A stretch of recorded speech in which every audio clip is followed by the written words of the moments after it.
Only place to be for West Country football fans this afternoon. 3 vital league points at stake, but a whole lot more in terms of local pride as Bristol Rovers take on Bristol City. The aggregate score in this famous league fixture is 29-23 in City's favour, but it's Rovers who've had the better of recent exchanges, and more than 20,000 people saw them draw first blood at Ashton Gate. Less than half that number inside Twerton today, waiting to see if City can gain revenge or if Rovers can go on to complete only their 3rd derby double.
Kicked off back in 1894. Bristol Southend, a brand new club from the south side, hosted Eastville Rovers in a friendly at St John's Lane in Bedminster, and the upstarts won 2-1.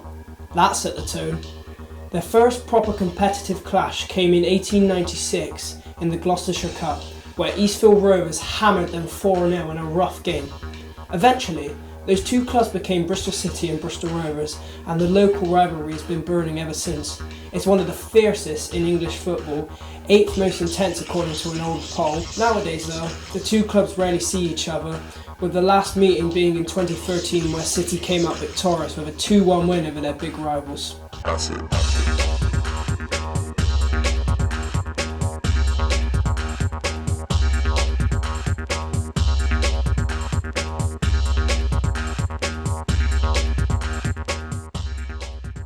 Several meetings between Bristol City and Bristol Rovers stand out as especially important because what was at stake beyond local pride. One of the most significant periods was the 1989 to 1990 season, when both clubs were battling out at the top of the 3rd Division.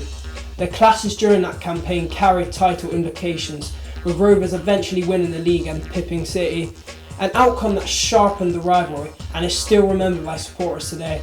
These matches weren't just derbies. They would directly influence promotion and silverware, raising their importance historically.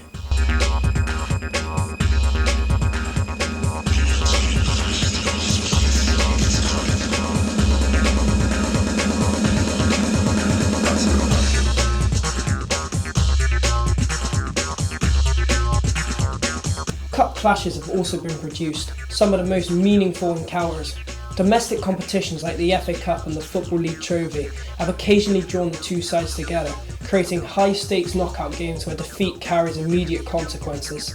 These fixtures often bring out the most dramatic elements of the derby, late goals, tense atmospheres and all-or-nothing performances, ensuring they linger in memory.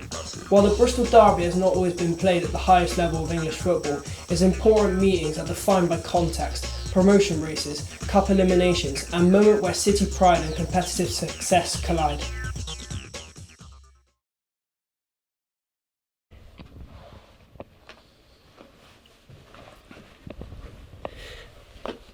Hi, I'm Geoff Twentyman, former sports presenter at BBC Radio Bristol. Did that for 30 years. Before that, I played professional football and played for Bristol Rovers from 1986 to 1993. I played in 16 Bristol derbies, and it was 11 before I lost one. So my record's pretty good. You came to Bristol Rovers from Preston in 1986. What exactly did you know about the Bristol derby before you arrived? I didn't know too much other than I guess it was going to be pretty fierce. I mean, I was brought up as a Liverpool fan, still am a Liverpool fan, so I knew Liverpool-Everton, big rivalry, same town, same city. So at Preston, it was Lancashire derbies, so it was like Bolton, Blackburn, Burnley, those kind of clubs. So it wasn't the same town or city. So I don't think it was ever too intense, but coming to Bristol, I thought, this could be a proper derby like Liverpool-Everton. And stepping out from the first one, I soon realised, it was a big, big rivalry, but great to play in. Brilliant. How did it compare to derbies such as Burnley and Blackburn? Like I say, it was just more fervent, more hostile because, same town, same city, people go to work the day after the derby and you make their week for them. If you win, they go to work with like a spring in their step. If you lose, they probably don't want to go to work. I just think because of the proximity of the two clubs in the same city, it was a much more intense experience. And as a player, it was a great burden to carry. You're going to affect people and their lives for the foreseeable till the next derby, I guess. If you win, you've got the bragging rights. If you lose, you keep your head down for a couple of months. But same town, same city, big rivalry. Your first derby. What was the atmosphere like walking out at Ashton Gate compared to anything you've experienced before? It was proper. It was New Year's Day, 1987, and it was at 11:45 kickoff in the morning on New Year's Day. We got to the ground, we go to look at the pitch, just, have a little look, and an hour and a bit before kickoff, the ground was like 3/4 full. And as the Rovers group walked out, what is now the Atio stand, that's where the tunnel used to be, the dressing rooms, 3/4 of the ground was red and white, and we got absolutely mullered by the City fans. You know what I mean? It wasn't banter either, by the way, but it made you realise what you were playing in and the enormity of the occasion. So it was what I thought when I arrived. This was going to be a proper football derby with real intensity in the terraces and in the stands. But I loved it. It was absolutely brilliant. To go out, we won 1-0 Rovers that day. It was theft because City, if it had been a boxing match, after 20 minutes it would have been stopped because City dominated the game, but we managed to get away with it and scored a goal in what is now added time. But the occasion was sensational, the atmosphere was quite amazing, and it was that moment I thought, wow, I expected a Bristol derby to be big when I arrived in Bristol, but it was probably bigger than I anticipated. It was absolutely brilliant.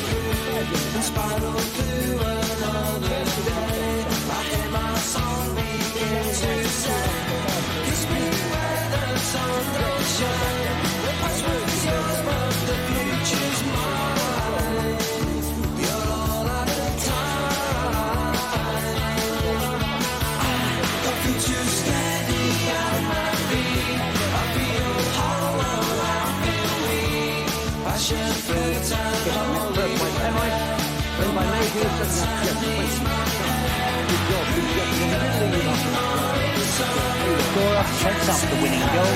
Jim Steele with the header.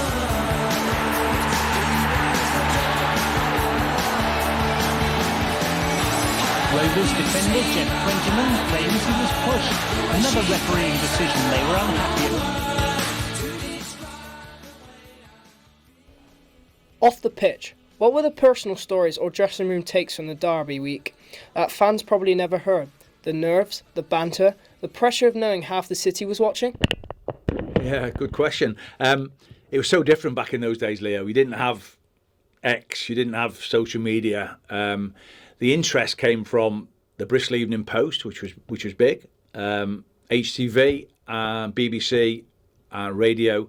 So there wasn't the kind of, nowadays it'd be off the scale when City played Rovers nowadays, but they don't because of the media, social media. But it was still quite intense. The build-up was pretty big. I remember playing the big game in 1990, May 1990, when it was the kind of penultimate game of the season. Gary Shelton was the captain of City. I was captain at Rovers.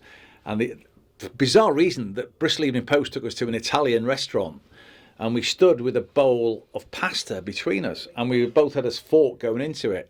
What the picture was all about, I do not know. Didn't really ask, just had it taken. the build-up was big in terms of the way the media covered the game back in the day. But if you kind of exchanged modern-day social media to when the derbies were played when I was about, the interest would have probably been 100 times more, because social media is nuts, isn't it? It's off the scale, really, what people tweet and post and all of that. But looking back on it, it was pretty big, and you knew you were playing in a big game, and because you're on the telly or on the radio and in the newspaper, like wherever you went, socially or out with the family, people would always make comments like. Do you remember that May 1990 match at Twerton Park when you beat City 3-0, basically knocking them out of the title race while securing promotion? Take us inside the dressing room beforehand. Was there an extra needle needed because it was a title decider? Yeah, it was quite a night. It was the penultimate game of the season. City were top, Rovers were second. If City picked up a point, they'd have been promoted. A win for City would have been champions. Rovers win and they're promoted, and City aren't. It was on the line, you know what I mean? It was strange though, Leah, looking back on it, we were all quite calm, the Rovers squad. We'd played a whole season bar one game at Twerton Park, and we hadn't lost at home, which was pretty good going for a whole season. We'd only lost 5 games all season. So we were okay. We were okay. But the interesting thing I do remember, someone with a bright idea thought the teams could come out side by side, which at Twerton Park, the tunnel isn't that wide, but someone thought it would kind of take a bit of tension out of the occasion. Well, I always went out last because I was superstitious. So the Rovers team's gone up and stood in the tunnel, and I'm at the doorway, and right opposite, the City lads are coming out. And they've walked up alongside, and I've seen every face of the Bristol City squad as they've gone to line up alongside the Rovers squad to go out onto the pitch. And you could see fear in their faces. So I've cottoned onto this quick. So we get out on the pitch and we're doing the warm-up, and I've gone around each of my teammates and I've said, listen, these lads don't fancy it. They look a bit frightened because of what's on the line and all that. So we were okay. We were quite calm and measured and felt quite confident. Won 3-0.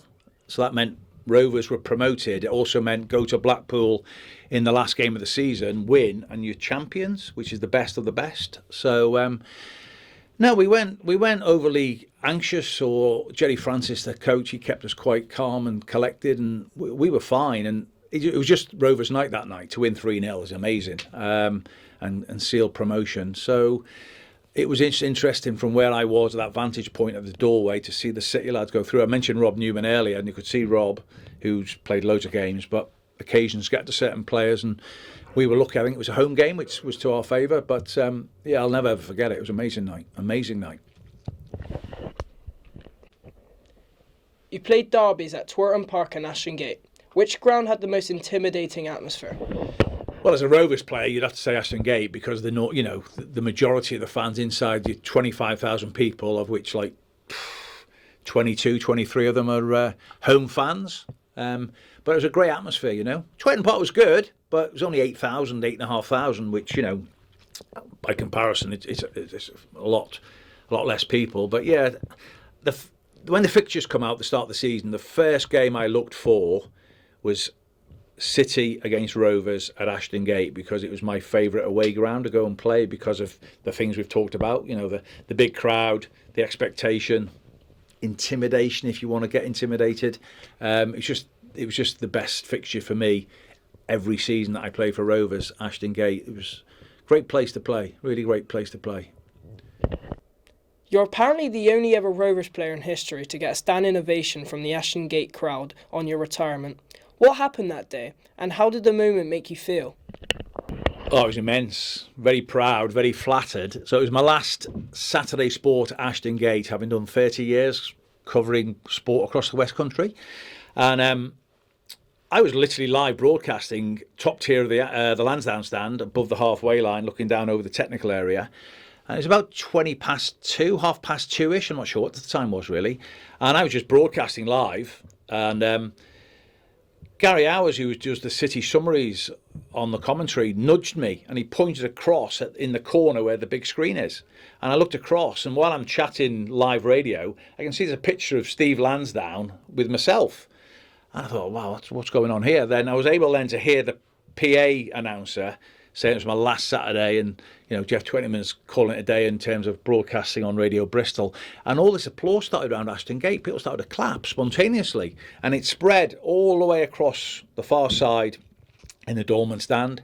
It was all around me behind in the Lansdowne stand, and then in the to my right, all the applause was going around, and it was really quite flattering and unbelievable in many ways. But it probably told me that the City fans had respect for me, and the job I'd done for 30 years, I'd done okay, because as a former Rovers player, you're going to be accused. It must have been strange to start with. A former Rovers player who used to kick lumps out of their centre forwards all of a sudden was on the radio talking about their team. But City fans were brilliant with me, always have been, and it proved to me that, in terms of impartiality, that I ticked a box with them, and the South Stand also were applauding, and very flattering. But it was a crazy day. It was a crazy day, really. After the game, I was again doing the last hour of Saturday Sport, and I heard a pop, and I looked over my shoulder, and there was a group of City fans with Chris Honor with a bottle of champagne and some glasses, and they gate crashed the live programme again, really. So as a presenter, you always think you're in charge of your show, but it proved on 2 occasions that I had no control over what went on. But it was hugely flattering, and even to this day, Leo, I'd say a massive thank you to the City fans for accepting and embracing me. But that day was very special in terms of a round of applause. Yeah, they wouldn't have done it 25 years previously. 1, 2.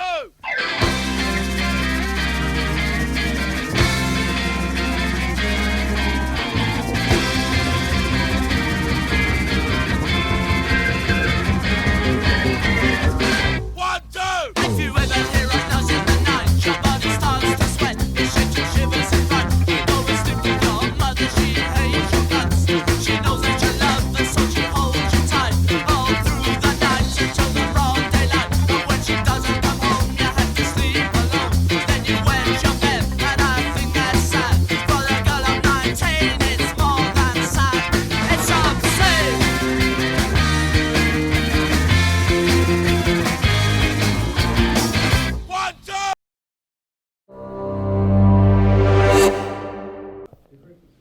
You played through towards the end of the hooligan era in the late 80s and early 90s.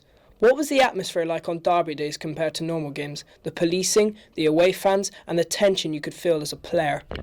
Yeah, you didn't really know too much about the policing, because you get to the ground early as a player and you go in the dressing room and you don't see what's going on outside. So you're pretty unaware of that. Say the atmosphere is more intense than a normal game, because it's that expectation of City against Rovers, red against blue, and the importance of winning. Sometimes you went to away grounds in that era and you got a real taste of football hooliganism. Millwall away, the old ground, the old den, the original den, old Cold Harbour Lane or old Cold Blow Lane or something like that, I don't know. Metal fences, and on the top they had that like barbed wire all the way going around, you know what I mean? And in amongst the terracing, there'd be fights kicking off during the game, just people brawling. The ball would go out of play, and the players would go, "Oh my goodness, what's going on there?" It was real hooliganism. The police had to go in and sort it out. That was the most intimidating place you'd ever play at in my era, playing at Millwall away. The new den, people say, is intimidating, but it's like a holiday camp compared to the original den. It was feisty.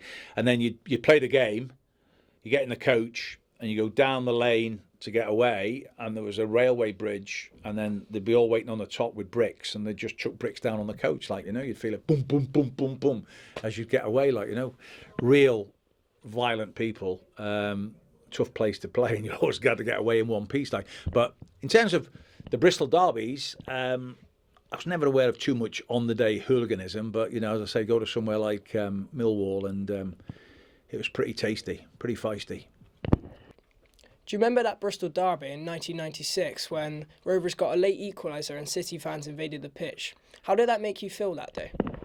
Yeah, I do remember it. I was assistant manager with Ian Holloway. I had 1 year there as assistant, and the late equaliser, I think I made it 2-2, I think, on the day, and that was in added time, and then the whistle went, and this line of City fans had kind of come down from the Dolman stand, and were on the touchline, on the edge of the pitch. And you just sense looking across at them that, you know, they weren't going to come on and slap the Rovers players on the back, you know, and say, well done, lads. And they all came on, and absolutely pandemonium broke out. You know, there was fans running from everywhere, and the dressing rooms at the far end at the Atio, Rovers, we'd been at the kind of other end, what is now the South Stand. And it was a long run to get from penalty box in the South Stand half of the pitch to the far end. So head down ran, and all these people running on, and there was stewards and police coming on. It was chaos, absolute chaotic. Got back to the dressing room, or I did, and it was really strange because, like, you're having a quick look round, and, like, you know in your own mind how many players there should be and how many members of staff. So, you know, 11 players, a few subs, coaches, physio, but there was only about half of them there. So what had happened, half the Rover squad knew they weren't going to make it down to the tunnel, and they went in what is the current tunnel, which was the old tunnel at the end, the Lansdowne stand as it is now, and just for their own safety ran in there, and then they got a kind of police escort back down. It was chaotic. Not good, really. I like rivalry, and, you know, but I always want that bit of respect, and that just overstepped the mark, really, so you wouldn't want that too often.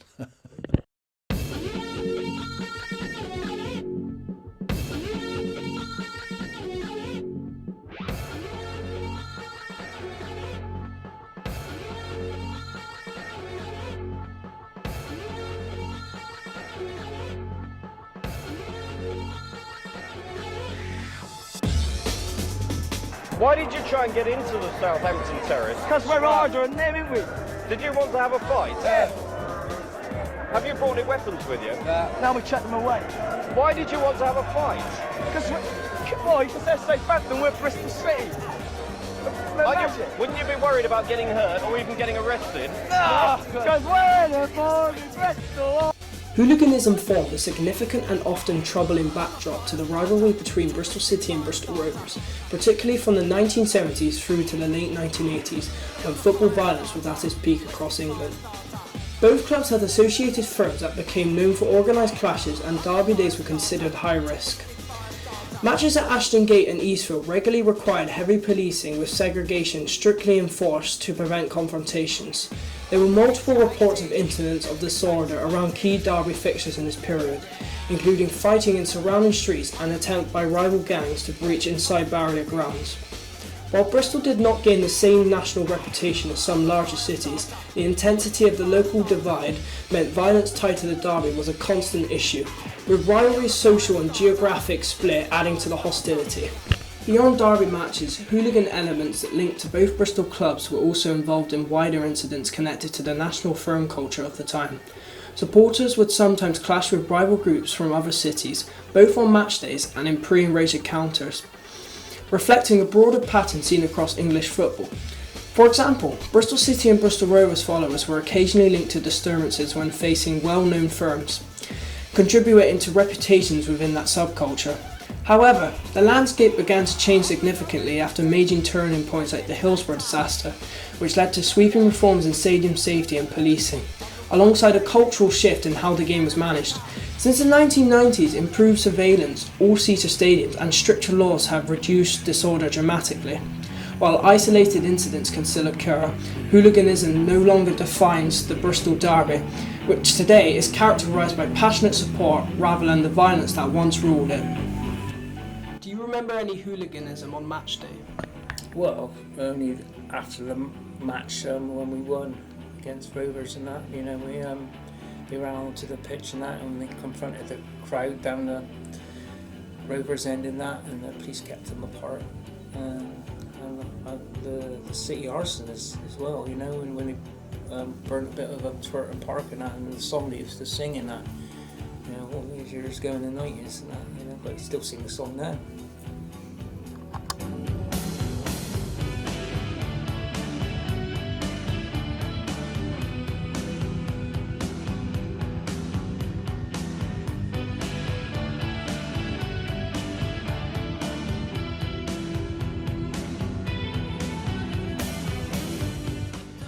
You've stayed in Bristol and seen the rivalry evolve right up to a modern era as a broadcaster.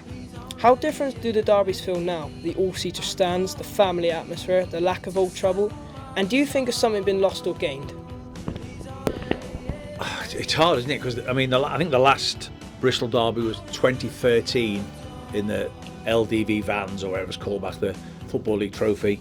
The last league derby was 2001, which is 25 years ago. So I just feel the rivalry is dissipated. It's kind of weaker now than it was back in my day, because 2 derbies at least every season meant the rivalry was there all the time, whereas now 2 divisions apart, the difference between the 2 clubs has probably never been greater in terms of the home grounds and the facilities and the status in the EFL. So it's hard to weigh up what the modern kind of feel is between fans. You know, I think City fans enjoy the supremacy of being top dogs. Some say they'd like to be in the same division as Rovers, but I don't really think they would. So I don't really think there's a genuine rivalry now. I think, you know, the older Rovers fans and the older City fans still dislike each other because of what went on yesteryear, but younger people, like yourself for example, Bristol derby's not a thing, are they really? Because the divisions are so far apart, really. So it's hard to weigh up. You know, there isn't really an intense rivalry like it was back when I played in the game. So whether that'll ever change in time, I don't think it will. Actually, I think the teams are going to stay apart divisionally for a very long time. I really do. So the modern day rivalry is very different to the rivalry that prevailed when I played. Very different. In it goes. Dickie's up there. Half cleared. He'll get another go here, Dickie. Heads it out to Viner. Now Dickie lays it off. Roberts! Yes! What a finish! Yes! The roof has come off! Would you believe it?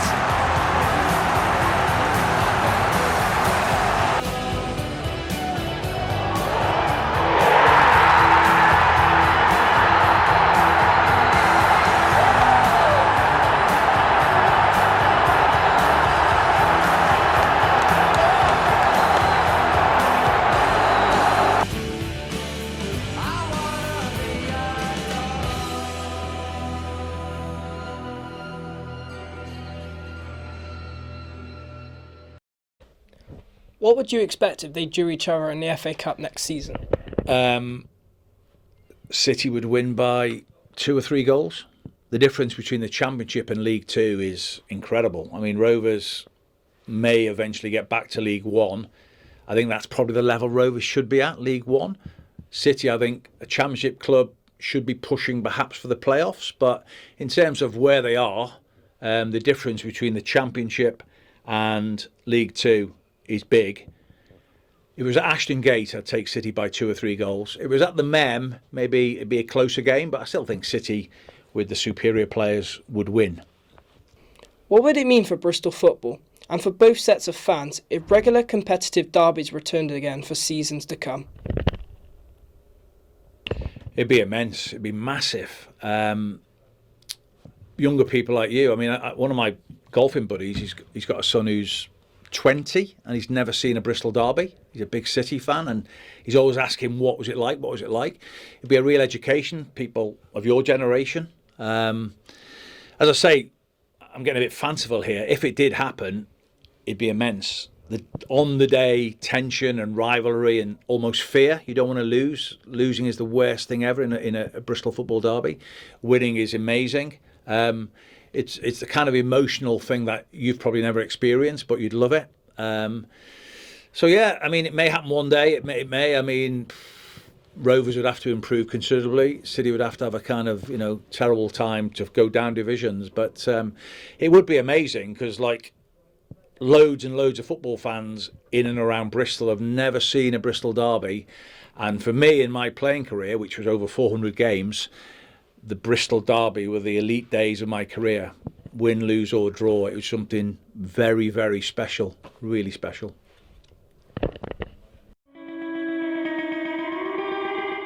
For many younger fans, the Bristol derby isn't something they've experienced firsthand. It's something they've grown up hearing about through social media, family and highlights. That means their connection to the rivalry is different. It's not built on memories of being there, but on what they've been told and what they've seen. So how do the younger fans view the derby today? Have you ever attended a Bristol derby? No, I haven't. I've not myself. No, I have not. I have not attended a Bristol derby. No, I have not, but I would like to in the future. In my lifetime, no, I have not. I have not, no. I have not. What do you think of Bristol Rovers? Performance has been a bit bad and I think their management is terrible. They're City's little brother. They're never going to achieve much, especially in the next coming few years. Maybe in the future, but not now. To be fair, I think they're all like better than us, but they're 21st in League 2 maybe, so. I don't really think of them, to be honest. They're a few leagues below us, so got no reason to. What do you think of Bristol City? And they're always mid-table. I think they're a little bit. I think they're a decent side, but I don't think their fan base is very good. I think their team deserve better from the fans, in my opinion. I hate them. Their fans are and their football's quite boring. Do you ever think there'll be another Bristol derby? Probably in an FA Cup draw in a couple of years. Yes, hopefully, definitely in the cup, but it won't be league tied for another 20 years-ish, I reckon. Yes, obviously. Oh, definitely, yeah. Probably in the cup though, because I can't see them being in the same league as us. If there is one on, 100%. In my lifetime, yeah, there will be, but for a few years I couldn't see it unless FA Cup draw. Yeah, at some point, more than likely in the cup. I don't see it happening in the league for another 10, 20 years. Hopefully in a cup, like what the hell really. In today's game, the Bristol derby has become something you don't see very often. With Bristol City and Bristol Rovers playing in different leagues for long periods of time, full derby days have become very rare. For older fans, it's something they remember clearly: the atmosphere, the tension, the importance of the result. But for younger fans, it's often something they've only heard about rather than experienced for themselves. That changes how the rivalry is understood. Instead of living it, many fans now experience it through highlights, stories and opinions online. But even with fewer matches, the rivalry still hasn't disappeared. It still exists in conversations, in families and the identity of the city itself. Ask any fan, they'll still tell you this is the game that matters the most. Because the Bristol derby has never been just about football. It's about where you're from, who you support and what it means to you. And even if it doesn't happen as often as it once did, the feeling around hasn't gone anywhere. It's still there, waiting for the next time for these two sides to meet.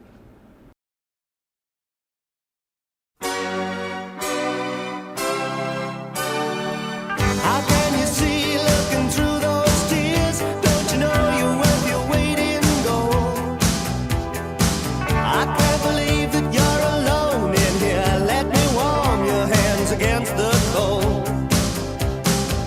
A close encounter with a hard-hearted man who never gave half of what he got. Has made you wish that you'd never been born. That's a shame, 'cause you got the lot.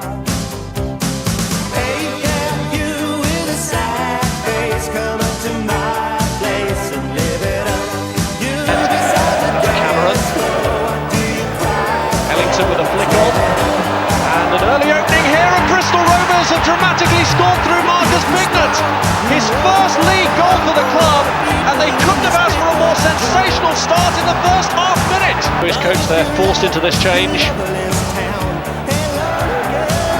Beadle gets his first touch. Does well to line it up for Murray. Oh, what an impact the substitute has had, and Millen has stabbed it home. It's the Bristol City captain who's got the equaliser. But right from the start of his introduction, Peter Beadle has an impact. The pressure this for Bristol City, but can they make the most of it? Carey gets it across. Keep looking to plant balls in towards that near post, which yielded the goal for them. Towards Murray, oh, it's there! And it's Peter Beadle, the former Rovers man, who's turned a one-goal deficit from 27 seconds into the match into a 2-1 lead within 7 minutes of his introduction.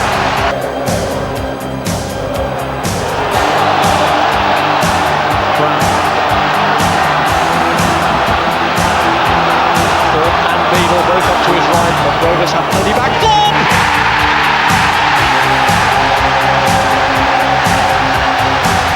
The City fans go wild because they've surely now got the Christmas present they wanted. It's 3 goals and surely now 3 points against their local rivals. who's got Mika up in support, but he's looked instead to Cameron! Yes! And with 13 minutes to go, Rovers have reduced the advantage and given themselves hope again.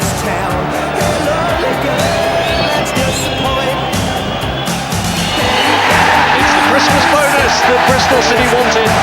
They consolidate their place in the promotion playoff area with a handsome victory against their local rivals. Keith Millen helped to turn it around after they conceded a goal on 27 seconds to Marcus Bignett. Millen's was the equaliser. Peter Beadle, who'd only just come on as a substitute for the injured Lee Peacock, helped set that up and scored the second. Tony Thorpe scored the third before Rovers really gave City something to think about when Martin Cameron pulled the goal back. But they managed to hang on to their slender lead, and now the Christmas parties of the Ashton Gate faithful can begin in earnest.